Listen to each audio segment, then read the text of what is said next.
اور اس منافع کا 5واں حصہ یا 20% اللہ کی راہ میں اللہ کی بتائی ہوئی جگہوں پر خرچ کرنا ہے، اور یہ اللہ کی راہ میں خرچ کرنے کا لازمی مگر نچلا درجہ ہے۔ تو بھائی وہ 20% اللہ کی راہ میں دینے کے بعد جو بچا، کیا وہ میرا ہو گیا اور اب مجھے ہر سال اس میں سے 2.5% نکالنے کی ضرورت نہیں؟ جی میرے بھائی، وہ مال تو 20% نکال کر آپ نے پاک یا طیب کر لیا۔ ہاں، اگر کبھی اس مال میں اضافہ ہوتا ہے تو آپ کو اس اضافی کا 20% نکالنا ہے۔ اب آپ سورہ نمبر 2 اور آیت نمبر 219 دیکھیں کہ اللہ کی راہ میں خرچ کرنے کا اس سے افضل درجہ کیا ہے۔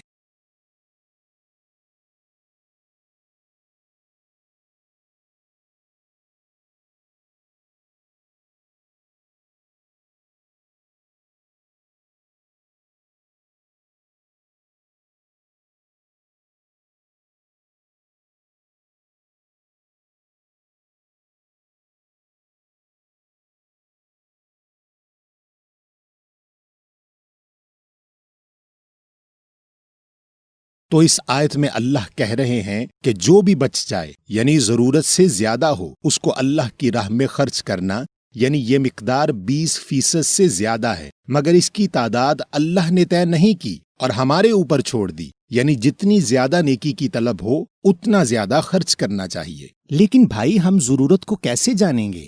بھائی، اس کا فیصلہ صرف آپ کر سکتے ہیں، مگر اس معاملے میں اللہ نے آپ کی مدد ان 2 آیات سے کر دی ہے۔ آپ سورہ 4 کی آیت 38 اور سورہ 25 کی آیت 67 دیکھیں۔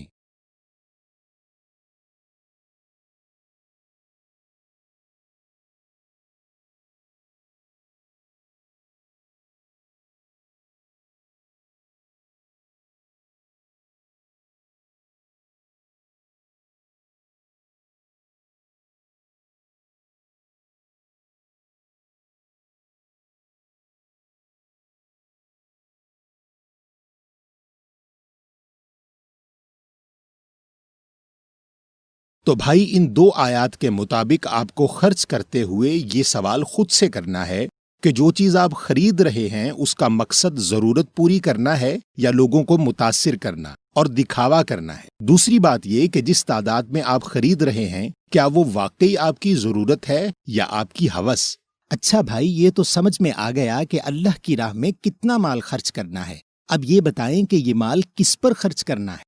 بھائی، اللہ نے آپ کے اضافی مال میں سے 20% کی تقسیم تو پہلے ہی سورہ 8 کی آیت 41 میں بتا دی ہے، جس کے مطابق اس میں سے اللہ کے لیے 5واں حصہ اور اس کے رسول کے لیے اور قربت والوں کے لیے اور یتیموں اور مسکینوں اور سبیل کے بیٹوں کے لیے ہے۔ اور اس کے بعد اللہ نے سورہ 59 کی آیت 7 سے 10 میں ان لوگوں کو دہراتے ہوئے ان کے ساتھ ان لوگوں کا اضافہ کر دیا جو ایمان کی طرف ہجرت کر رہے ہیں، اور ان لوگوں کے لیے بھی جو پہلے سے ایمان کے دائرے میں ہجرت کیے ہوئے ہیں۔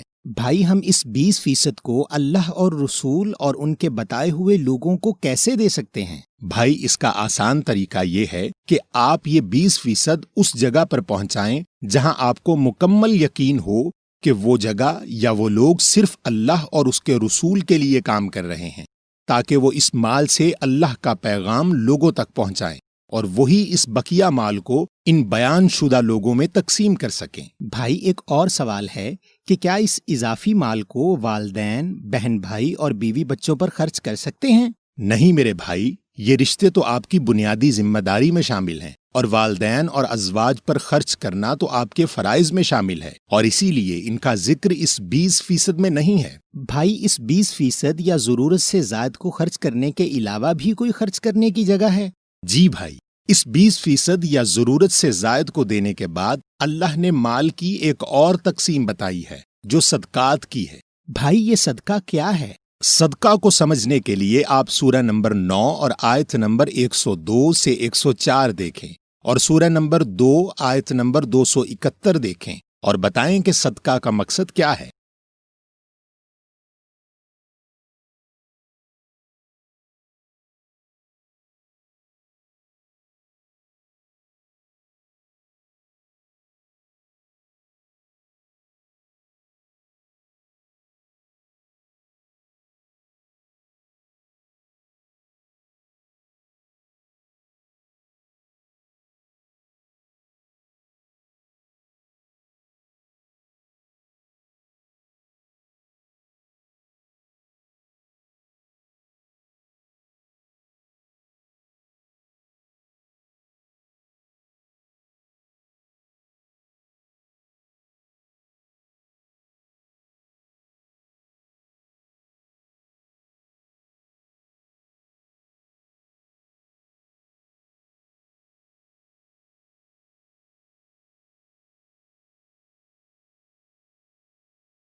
بھائی میں نے تو سنا تھا کہ صدقہ مصیبتیں ٹالنے کے لیے دیا جاتا ہے، مگر یہاں اللہ بتا رہے ہیں کہ صدقہ کا مقصد برائیاں دور کرنا ہے۔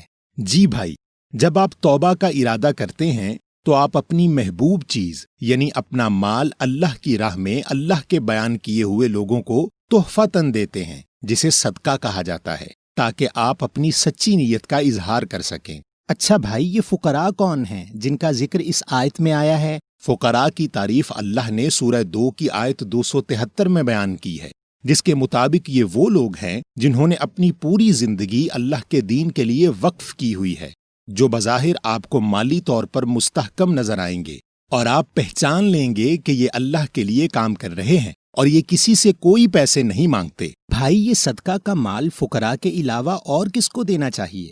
اس کی تفصیل کے لیے آپ سورہ نمبر 9 اور آیت نمبر 60 دیکھیں۔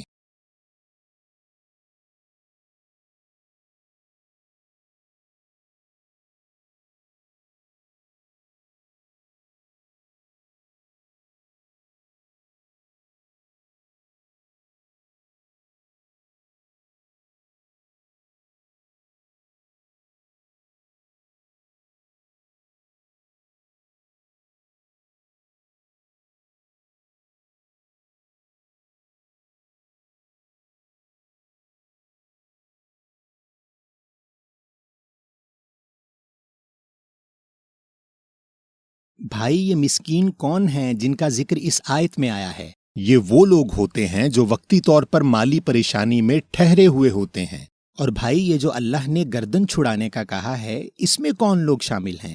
بھائی، یہ وہ لوگ ہیں جن سے غلطی سے کوئی جرم سرزد ہو گیا یا ان پر بے بنیاد الزام لگا دیا گیا اور ان کو قصاص یا جرمانہ ادا نہ کرنے پر قید کا سامنا ہے، اور یہ لوگ کسی بھی وڈیرے، چودھری یا حکومت کے قید خانے میں ہو سکتے ہیں۔ اور بھائی، یہ اللہ کی سبیل کیا ہے؟ سبیل کے معنی راستے کے ہیں، اور سورہ 6 کی آیت 153 کے مطابق قرآن اللہ کا راستہ ہے، اور قرآن کے علاوہ ہر چیز گمراہی کا راستہ ہے۔ لہٰذا اللہ کی سبیل پر چلنے والوں سے مراد قرآن کے بتائے ہوئے احکامات پر عمل کرنے والے لوگ ہیں۔ اچھا بھائی، کیا ان کے علاوہ بھی لوگ ہیں جن پر خرچ کرنا ہے؟ جی بھائی، اللہ نے سورہ 51 کی آیت نمبر 19 میں سوال کرنے والے اور محروم لوگوں کا مال میں حق رکھنا متقین کی خاصیت بتائی ہے۔ اس کے علاوہ سورہ 76 کی آیت 8 میں قیدیوں کو کھانا کھلانا بھی اللہ کے بندوں کی خاصیت بتائی ہے۔ اچھا بھائی، ایک اور سوال ہے، وہ جو ہم لوگ ایک نیک کام کرتے ہیں جس میں اپنا بچا ہوا کھانا اور پرانے کپڑے بانٹتے ہیں، اس کے بارے میں اللہ کا کیا حکم ہے؟ بھائی، اس کے لیے آپ سورہ نمبر 2 اور آیت 267 دیکھیں۔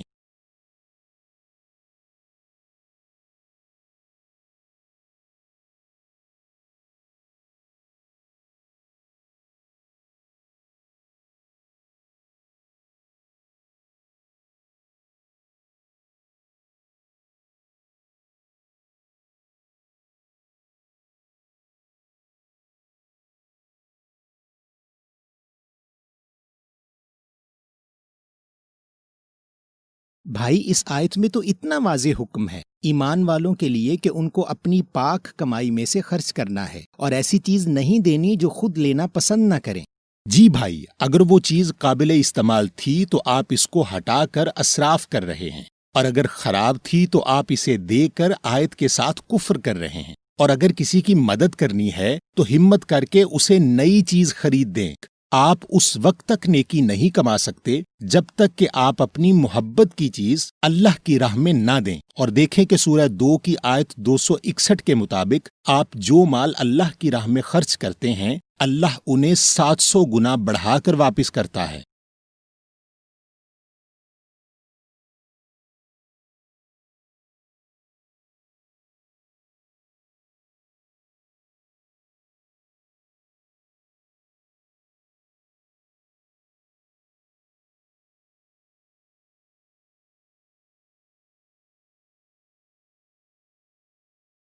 اور بھائی، ایک بات یاد رکھیں کہ جب آپ اپنے مال میں سے کسی کو دیں تو اس کو بتا دیں کہ آپ یہ مال اس کو دے کر اس پر کوئی احسان نہیں کر رہے، بلکہ یہ تو اس شخص کا اللہ کی طرف سے مقرر کیا ہوا حق ہے، اور آپ اس حق کو ادا کر کے اپنا فرض پورا کر رہے ہیں۔